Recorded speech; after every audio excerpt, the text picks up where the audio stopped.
Europe 1. On de la raconte. Christophe Ondelatte. En 2011 et 2012, Audrey Chabot a noyé ses deux bébés. Et une fois mort, elle les a emmaillotés et placés dans son congélateur jusqu'à ce que son compagnon ne les découvre et appelle les gendarmes. Cette mère de famille était une récidiviste. 8 ans plus tôt, elle avait déjà été condamnée pour l'assassinat de l'un de ses bébés. Ouvrons ensemble la cote B du dossier d'instruction d'Audrey Chabot. Europe 1, Christophe Ondelatte. Dans le système judiciaire français, le dossier d'instruction contient un sous-dossier appelé cote B. Il rassemble les rapports des experts psychiatres, psychologues et de l'enquêteur de personnalité. Ouvrons l'un de ces dossiers. Ondelatte raconte. Cote B sur Europe 1.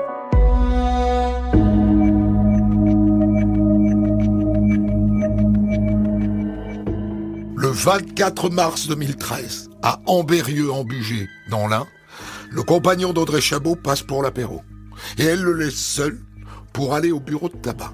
Et lui, pendant ce temps, se met à préparer le dîner. Et il ouvre le congélateur qu'il n'avait jamais ouvert. À l'intérieur, il découvre 2 paquets, 2 bébés emmaillotés dans un linge.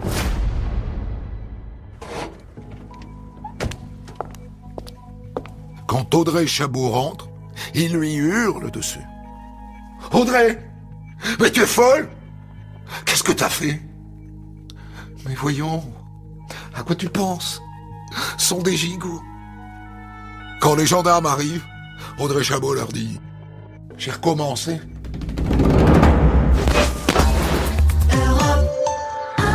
Procès exceptionnel qui s'ouvre devant les assises de l'Ain à Bourg-en-Bresse. Une mère de 34 ans comparaît pour les meurtres de 2 nouveau-nés retrouvés dans son congélateur. Elle avait déjà été condamnée. Audrey Chabot, c'est son nom, avait étranglé son nouveau-né en 2002. Condamnée à 15 ans de prison, elle était sortie en 2010 et elle va récidiver à 2 reprises.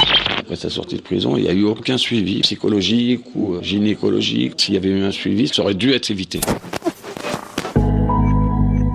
Ce qui me marquera toute ma vie, c'est la récidive. Docteur Patrick Blacher, expert psychiatre. C'est-à-dire que j'ai vu Madame Chabot pour la première affaire en 2002 et en 2004. Et quelques années après, on va découvrir dans le congélateur de Madame Chabot 2 enfants qui s'avèrent être les siens. On se pose d'énormes questions. Est-ce que nous sommes passés à côté de quelque chose lors de la première expertise? Est-ce que nous, la justice, mais aussi nous en tant qu'experts, on a manqué de vigilance, on aurait pu éclairer autrement la justice?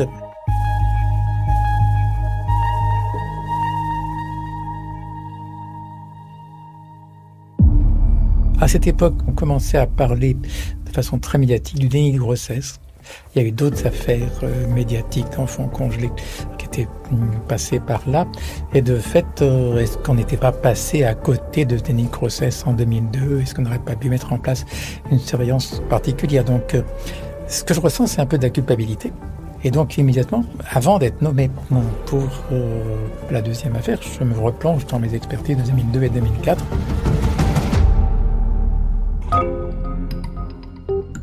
Ce qui m'a marqué dans ce dossier-là, c'est d'abord le décalage entre les faits et ce qu'elle donne à voir, cette jeune femme. Hélène Dubost, experte psychologue. Elle est plutôt classique, simple, comme tout un tas de jeunes femmes sur la planète. Je n'imagine absolument pas être amenée à la revoir, et encore moins pour des faits similaires. Dans ma carrière, c'est la première fois que je rencontre quelqu'un, je ne sais pas s'il y en a d'autres en France, mais je rencontre quelqu'un à qui on reproche ce type de fait en récidive.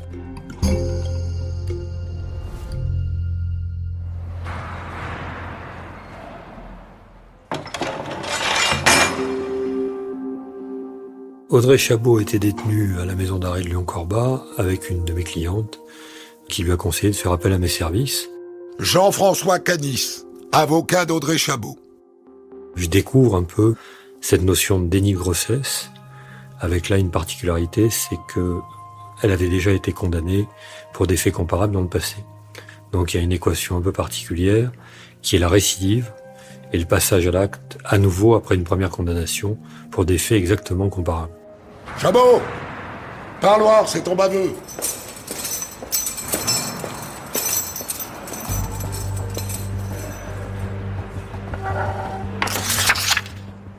Elle descend, je la rencontre dans un bureau. Je rencontre immédiatement une jeune femme agréable, de bon contact, qui m'accueille très bien, qui se livre sans difficulté, qui est absolument pas dans la défiance à mon égard, qui me paraît très sincère.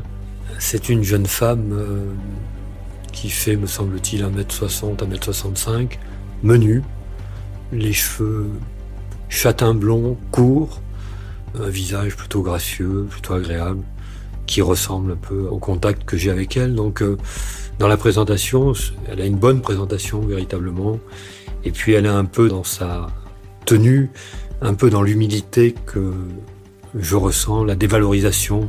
C'est pas quelqu'un qu'on sent fier d'elle-même, fier de son physique. Au contraire, on la sent un peu gênée, un peu renfermée, enfin un peu à l'image de ce qu'elle est finalement. En grand questionnement sur elle-même, sur ce qu'elle a fait, en grande souffrance parce que la détention c'est difficile, en grande inquiétude par rapport au procès qui s'annonce. Je trouve qu'elle a une image d'elle-même véritablement gâchée, abîmée, et un rapport à l'autre très agréable parce que très respectueuse, très à l'écoute, dans le dialogue. Donc je rencontre une jeune femme qu'on a envie de défendre parce que on se dit qu'il y a vraiment des raisons d'être à ses côtés.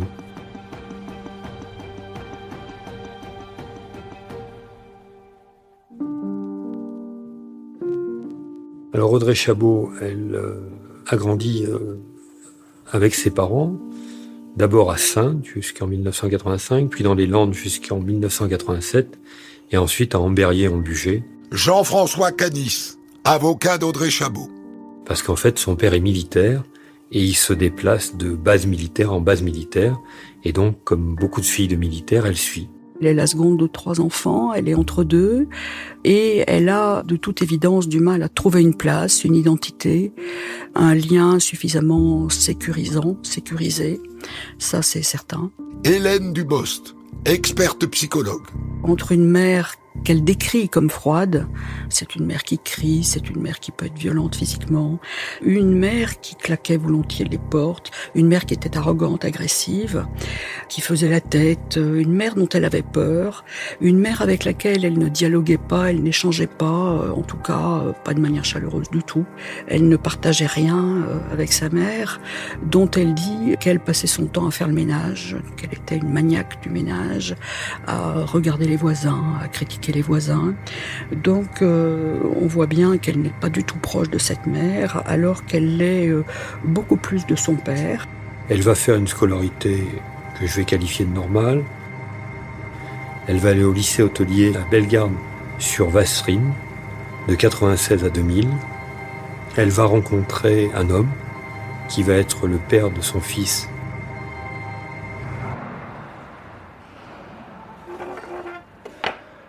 Madame, cette première grossesse, est-ce qu'elle était désirée? Oh non. Non, vous savez, docteur, chez moi, on parlait même pas de contraception avec mes parents. Et comme j'avais peur de décevoir les garçons, je leur demandais pas de mettre un préservatif, voilà. J'avais peur qu'ils veuillent plus de moi. Pourquoi est-ce que vous avez caché cette grossesse à vos parents? Et comment j'aurais pu leur dire que j'avais eu un enfant hors mariage? C'est impensable pour ma mère. Je pouvais pas leur dire.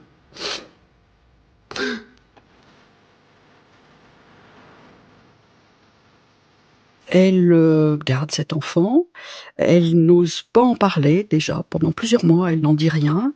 Elle n'a pas beaucoup grossi, elle sent un petit peu qu'elle a grossi, mais elle n'a pas beaucoup grossi. Elle allait chez les parents de ce jeune homme venait chez elle, chez ses parents. Elle vivait toujours chez ses parents, bien sûr. Et puis un beau jour, il lui dit de manière brutale, c'est fini.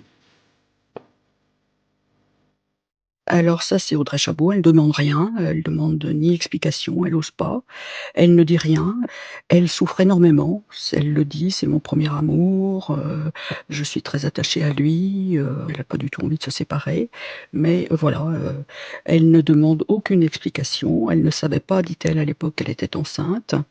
Elle, n'en a parlé à personne lorsqu'elle l'a su.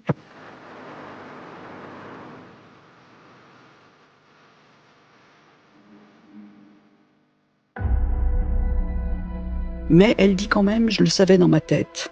Je m'obstinais, je voulais pas en parler. Je me retrouvais toute seule et j'avais surtout peur de la réaction de mes parents, alors que j'étais pas mariée, que mon copain n'était plus là, m'avait quittée. Donc que cette grossesse n'a pas été, suivie et elle n'en aurait parlé qu'à 5 mois de grossesse». Elle explique qu'un jour, elle était, à l'internat, elle n'est pas allée à l'école, elle est partie toute la journée toute seule. Elle a marché dans les rues, en se demandant ce qu'elle allait faire, comment elle allait s'en sortir, qu'est-ce qu'elle allait dire, à qui ou pas dire. Et là, elle est allée voir sa sœur aînée. Je lui ai dit, et on a téléphoné à mon père, j'étais en larmes, il m'a dit qu'il s'en doutait. Et la mère aurait dit: «Oh, c'est pas vrai». Voilà, donc cette première grossesse, elle a pu advenir, à mon sens, parce qu'elle a pu être dite. Elle a eu du mal à le dire, elle s'est beaucoup posé de questions, toute seule, en errant toute la journée, ça a dû être une journée un peu terrible pour elle, mais elle a pu dépasser ça, elle a pu le mettre en mots, le parler, le dire, et du coup, elle a accouché, sous péridurale, elle a eu cet enfant, elle a demandé aux géniteurs de le rencontrer après, elle avait fait des photos, elle voulait les lui montrer, il n'a pas voulu les voir, et c'est tout. Au début de l'histoire, Audrey Chabot a un fils qu'elle élève seule. Et elle rêve de lui trouver un père et de construire une vie familiale et de ne plus vivre chez ses parents. Mais elle n'y arrive pas. Pire, l'histoire se répète. 2 ans après la naissance de son fils, elle tombe à nouveau enceinte. Et elle cache cette grossesse à sa mère. Elle a trop peur de sa réaction. D'autant que le géniteur n'est qu'un homme de passage. Et qu'en plus il est étranger. Elle vit chez ses parents avec son premier fils. Ce petit garçon dort dans la chambre de sa mère. Elle explique que dans la nuit du 28 mars 2002, elle s'est réveillée à 4 heures du matin. C'est les douleurs qui l'ont réveillée. Elle se réveille, elle a mal. Bon, c'est des contractions en fait. Elle n'est pas bien. Elle se lève, elle va fumer une cigarette, elle va se recoucher. Elle redort de nouveau. Elle se réveille à 6 heures du matin. Pareil, elle a mal. Elle va encore fumer une cigarette. Elle entend passer les éboueurs. Son frère se réveille à cette heure-là, lui demande ce qu'elle fait là. Son père va ensuite travailler, elle va se recoucher, elle dort jusqu'à 8 heures du matin. C'est là qu'elle va accoucher dans les toilettes du domicile familial. Elle a mal au ventre, c'est particulièrement douloureux. Elle avait eu un premier enfant, mais sous péridurale, donc elle explique bien que elle n'avait pas eu mal comme ça. Elle se demande dans un premier temps ce qui lui arrive.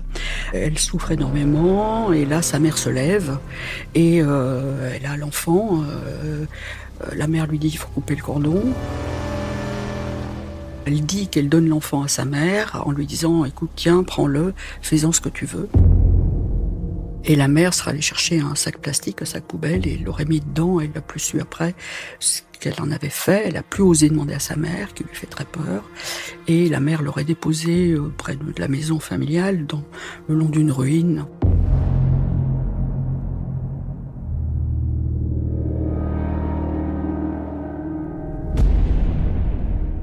Sa mère, plus qu'elle, à mon avis, va décider qu'il ne faut pas garder l'enfant, qu'il faut le tuer, qu'il faut cacher le corps et qu'il faut absolument cacher la naissance de cet enfant.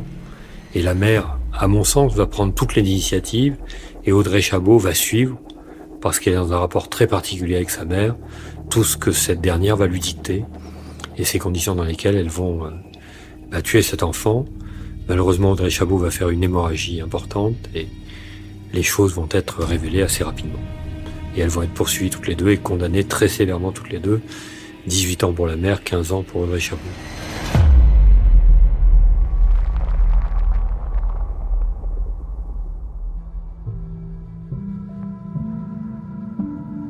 La mère semble quelqu'un comme très froide. Docteur Patrick Blacher, expert psychiatre. Et ce qui a frappé Audrey, c'est que immédiatement après les faits, sa mère était plus occupée à faire le ménage que perturbée par ce qui venait de se passer. Et donc, dès les premiers temps, je me rends compte qu'il y a chez Audrey une grande vulnérabilité, mais quelque chose d'un peu humain qu'on ne retrouve pas vraiment dans le discours de la mère, qui a l'air d'une froideur extraordinaire. Donc, je ne dis pas qu'Audrey apparaît comme une victime, mais dans ce duo mère-fille, on a l'impression que la mère a manqué de limites et que la fille, ayant eu des propos extrêmes, a été prise au premier degré par sa mère. Donc, on pourrait presque imaginer qu'Audrey a été un peu dépassée de par son immaturité, de par le contexte spécifique de l'accouchement à domicile. Vous savez, docteur, j'avais compris que ma mère avait tué le bébé, mais ce qu'elle en avait fait, je ne savais pas. Et ça m'a longtemps obsédé. J'en dormais plus la nuit. Mais c'était trop dur d'en parler à ma mère. J'arrivais pas à lui poser la question. 6 ans plus tard, Audrey Chabot obtient une libération conditionnelle. 2 ans plus tard, elle est à nouveau arrêtée pour les meurtres de 2 de ses nouveau-nés. Ce qui a été peut-être un peu défaillant, je ne dis pas que ça aurait évité la récidive, c'était le suivi psychologique et psychiatrique d'Audrey Chabot à sa libération. Docteur Patrick Blacher, expert psychiatre. Qui a mystifié l'entourage des services sociaux en faisant croire qu'elle suivait un psychiatre.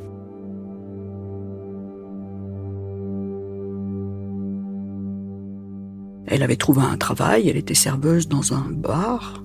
Hélène Dubost, experte psychologue. Et elle a rencontré un homme qui était divorcé, qui avait 2 grandes filles adolescentes. Un homme qui ne la traitait pas bien, qui présentait une certaine addiction à l'alcool, qui était, dit-elle, violent avec elle.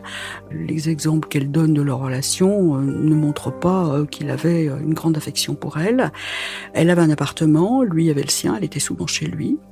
Bien, elle aurait aimé vivre avec cet homme, mais elle voyait bien que lui n'en avait pas du tout envie. Il n'avait pas du tout envie d'enfants, parce qu'il avait déjà 2 grandes filles. Et la relation ne se passait pas très bien.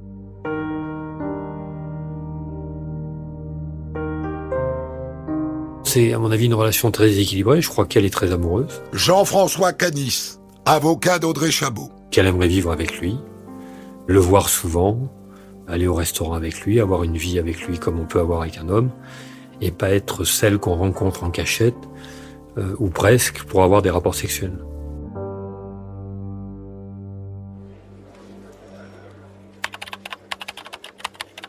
Alors, madame, racontez-moi comment vous vivez avec votre compagnon. Oh ben, j'ai une vie simple. Je suis serveuse dans un bar. Mon compagnon, je l'aime, mais je trouve quand même de pas connaître ses amis. On sort jamais ensemble. J'ai un peu l'impression qu'il me cache. Je suis comme coupé du monde. Il me voit que pour le sexe, quoi. Il a un caractère fort, faut dire. Et moi aussi. On se dispute souvent. Pour vous dire, le dimanche, quand il buvait, il était agressif verbalement. Une fois, il m'a même attrapé par la gorge. Pourvu qu'on l'aime, elle est capable d'accepter beaucoup. Elle accepte sans limite. Pour qu'on l'aime, pour qu'on ne l'abandonne pas. Donc c'est sans doute pour ça qu'elle est restée avec cet homme. Parce que, au fond, quand on regarde son parcours, par qui a-t-elle été aimée, cette jeune femme ? Pas vraiment par les hommes qu'elle a rencontrés, en tout cas. Je pense qu'elle n'a pas eu de chance dans ses rencontres masculines. Et vous savez, il y a des femmes qui choisissent toujours le mauvais. Audrey Chabot, elle n'a pas de chance. Elle rencontre que des mecs qui finalement s'intéressent pas vraiment à elle, l'aiment pas vraiment, l'apprennent comme ça parce qu'elle leur plaît physiquement, parce que ils font l'amour avec elle, et puis on a l'impression que au-delà il y a rien. Pour ça que je pense que si elle avait rencontré la bonne personne, qu'elle avait été enceinte d'un homme qui l'avait vraiment aimée, elle aurait eu une grossesse normale. Parce qu'elle aurait eu une grossesse qui n'aurait pas été honteuse, qui n'aurait pas été culpabilisée, qui aurait été connue aux yeux du monde parce qu'elle aurait grossi et elle n'aurait pas commis de néonaticide.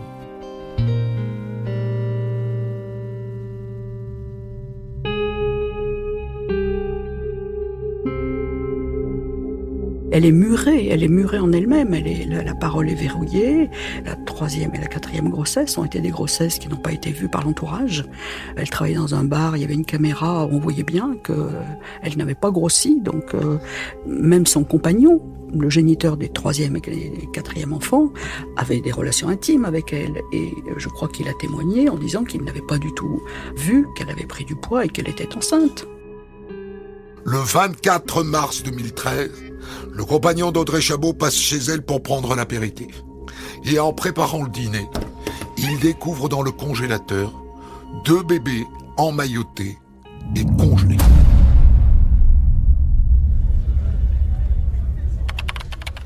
Madame, est-ce que vous pouvez nous relater, la provenance de ces bébés découverts dans le congélateur ? Oui. Le premier est né en octobre 2011. C'était moins d'1 an après ma sortie de prison. Le père, c'est mon compagnon actuel. Mais il sait rien de cette grossesse et de cet accouchement. J'ai accouché seul chez moi, dans les toilettes. Ça a été très vite, 5 minutes. C'était un garçon, il pleurait. Je l'ai pris dans mes bras. Je me souviens plus de quelle façon j'ai coupé le cordon. Je l'ai gardé avec moi 2 jours, 3 jours peut-être.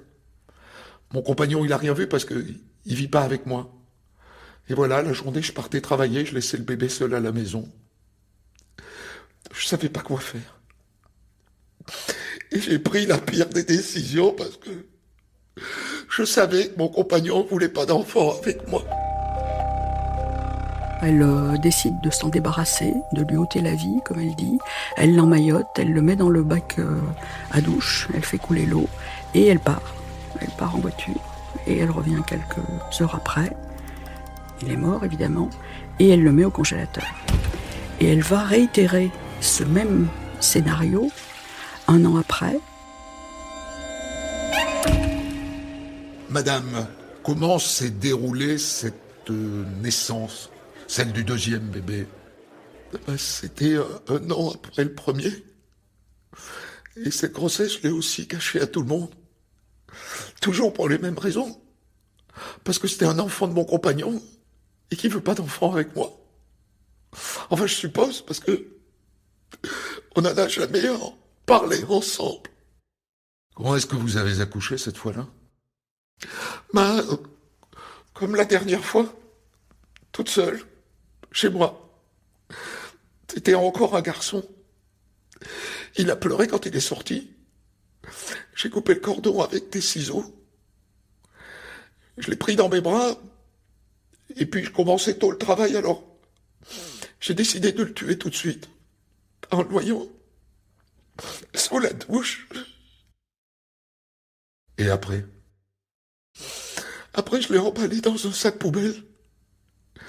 Et je l'ai placé au congélateur à côté de l'autre bébé.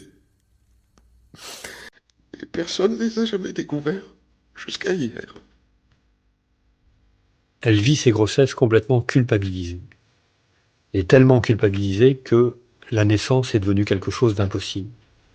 Et c'est tellement insupportable qu'il y a une négation de cette grossesse. Elle l'oublie. Elle n'existe pas physiquement, elle n'existe pas aux yeux du monde, donc elle n'existe pas, cette grossesse. Et le passage à l'acte, pour moi, il est complètement conditionné par cet état psychologique. Finalement, être enceinte, c'est être coupable de quelque chose. C'est pas un heureux événement. C'est le contraire. Elle avait conscience que c'était des êtres humains. Lorsqu'on lui pose la question, pourquoi ne pas les avoir enterrés, par exemple? Elle dit, et pourquoi ne pas la croire d'ailleurs, que tous les jours, elle mettait sa main sur chacun des enfants. Alors elle dit qu'elle leur demandait pardon. Mais c'est peut-être là la nature la plus pathologique de Madame Audrey Chabot, c'est que ces objets qu'elle a mis au monde, parce que pour elle c'était quand même pas des sujets, elle avait un attachement, mais comme on l'a quand on est enfant vers une poupée cassée qu'on n'oserait pas jeter.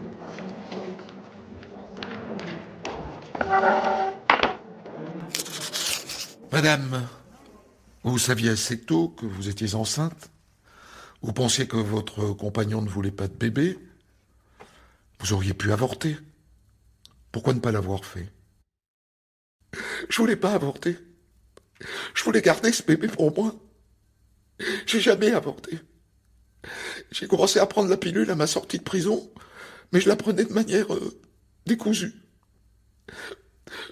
Je me sens heureuse quand je suis enceinte, vous savez. Je me sens protégée. Protégée de quoi? Je sais pas. Peut-être de moi-même. J'avais plus le droit d'être enceinte. J'étais une meurtrière.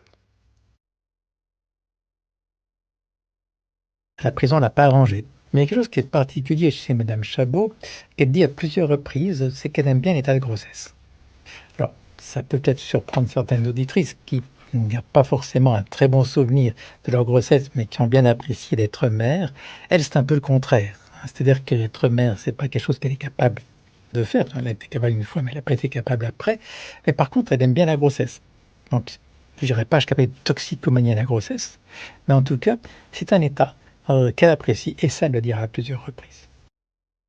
Code B13. Expertise psychiatrique du docteur Patrick Blacher. Lors de nos premières rencontres avec Madame Chabot pour la première affaire, nous lui avons demandé si elle avait des antécédents d'agression sexuelle. Elle nous avait répondu par la négative. Aujourd'hui, Madame Chabot dit ne plus avoir honte et oser parler des faits d'agression dont elle aurait été victime de la part de son grand-père maternel, qui est maintenant décédé. Elle nous dit: on allait en vacances à la ferme de mes grands-parents, on faisait la sieste, j'avais moins de 10 ans, ça n'était que des attouchements, il me touchait le pubis et aussi prenait ma main pour le mettre sur son pénis. Je n'osais pas en parler, je pensais que personne n'allait me croire. La question qui se pose à l'expert, c'est est-ce qu'on peut mettre en relation ces faits avec son trouble de la personnalité? La réponse, oui, mais pas uniquement. C'est-à-dire qu'elle a déjà une mère qui était pathologique et surtout pathogène. Et si ces faits sont exacts, ça n'a pu que contribuer à sa personnalité fragile, puisque c'était dans un domaine intrafamilial et que sa famille n'a pas pu la protéger de ces violences. 2 ans après la découverte des 2 bébés congelés, Audrey Chabot comparaît devant la cour d'assises de Bourg-en-Bresse.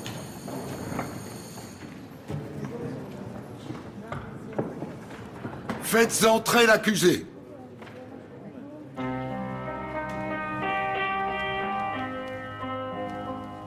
Elle est refermée sur elle-même. Je ne sais pas comment on peut décrire un corps qui se resserre sur lui-même, avec les membres croisés, ou en tout cas les bras qui ont du mal à trouver leur place, parce qu'elle est tellement mal qu'elle ne sait pas exactement comment elle doit se tenir. Jean-François Canis, avocat d'Audrey Chabot. Très souvent, le regard porté vers le sol, la tête baissée, un regard gêné, un regard coupable, un regard honteux.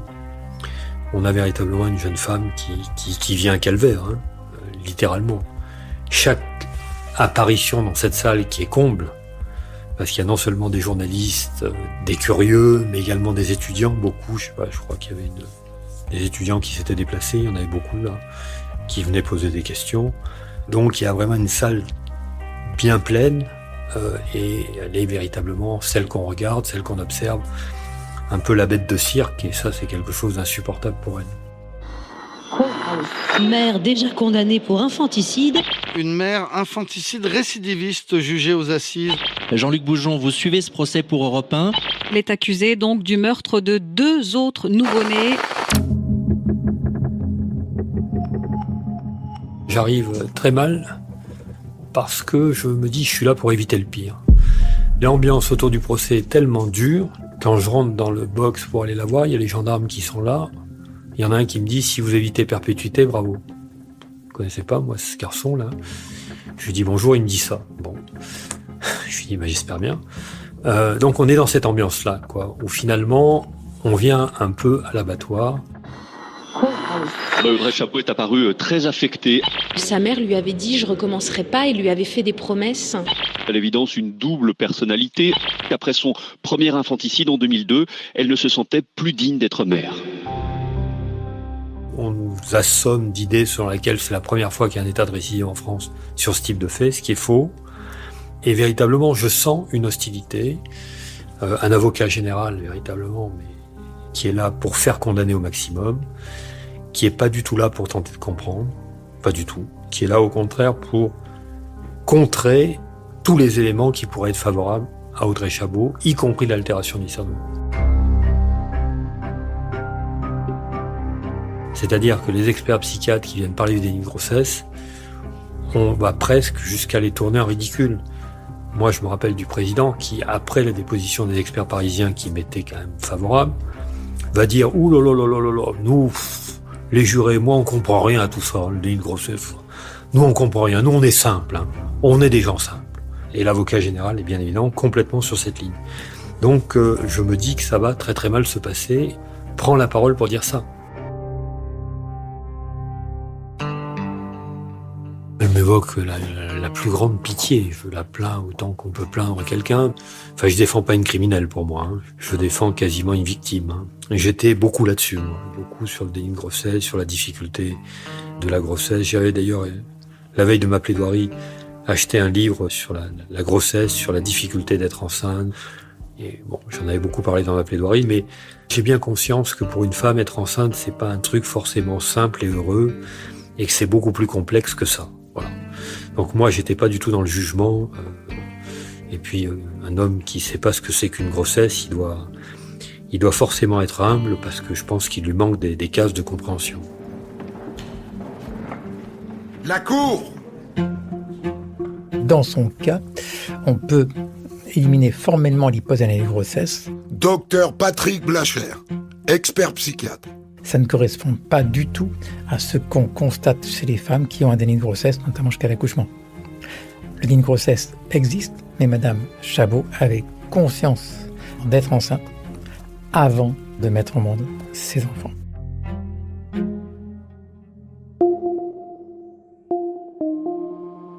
Derrière ces histoires dramatiques se cache une femme à la personnalité extrêmement fragile, et on retrouve ce qui a été décrit par des chercheurs sur ces grossesses secrètes. Ce sont des femmes qui vont être amenées à commettre des néonaticides, donc à tuer leurs enfants à la naissance, alors qu'en fait elles savaient très bien qu'elles étaient enfantes. Et on retrouve de façon systématique le type de personnalité très fragile, impulsive, narcissique qu'avait Audrey Chapeau. Et c'est peut-être ça qui était le plus important à dire à la cour d'assises, c'est qu'il fallait plus chercher derrière sa personnalité que derrière une grossesse un lien avec les faits. Audrey Chapeau est condamnée à 23 ans de prison. Elle fait appel de ce verdict. En juin 2016, Audrey Chapeau est rejugée à Lyon.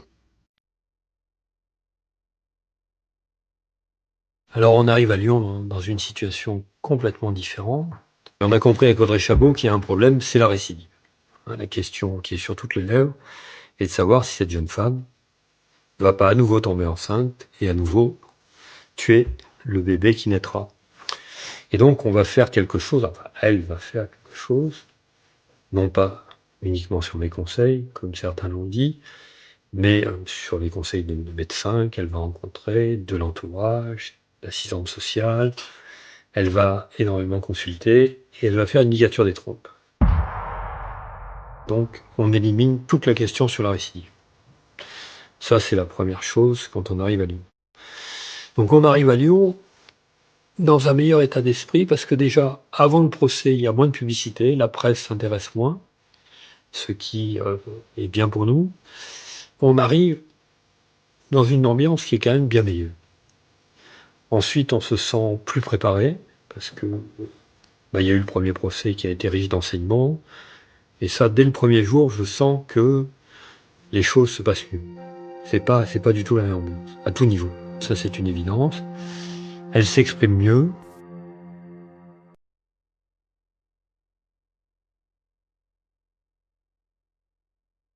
C'était essentiel qu'elle existe. Le problème d'Audrey Chapeau, c'est de savoir si elle existe. quelle place elle occupe dans l'existence. Et quand quelqu'un l'écoute, brusquement, elle existe. Quand elle dit quelque chose sans voir en face d'elle une personne qui sourit, qui soupire, qui lève les yeux au ciel, mais au contraire quelqu'un qui l'écoute attentivement, bien évidemment, elle va beaucoup mieux que lorsqu'elle a l'impression d'inspirer uniquement la honte, le dégoût et la moquerie. Donc c'est sûr que le fait d'être écouté, ça a été fondamental. Oui. Maître Canis, vous avez la parole pour la défense d'Audrey Chabot. Tout d'abord, mesdames et messieurs les jurés, faites honneur à votre serment. La colère publique n'a pas sa place dans une enceinte judiciaire. Retenez-vous, jugez une femme qui a agi par désespoir. Une femme qui n'avait aucune haine à l'encontre de ses enfants. J'ai beaucoup utilisé la jurisprudence. Il y en a une qui en a tué 8, elle a eu 8 ans, je crois, elle était défendue par Berton, sans doute très bien. Même Courgeot qui en a tué 3, qui était condamné à 8 ans, elle était aussi très très bien défendue puisque c'était Leclerc. Ce sont des cas de réitération supérieurs à nous ou équivalents à nous. Donc ayez en tête ces jurisprudences-là. En appel, Audrey Chabot écope de 10 ans de prison de moins qu'en première instance. Elle est condamnée à 13 ans.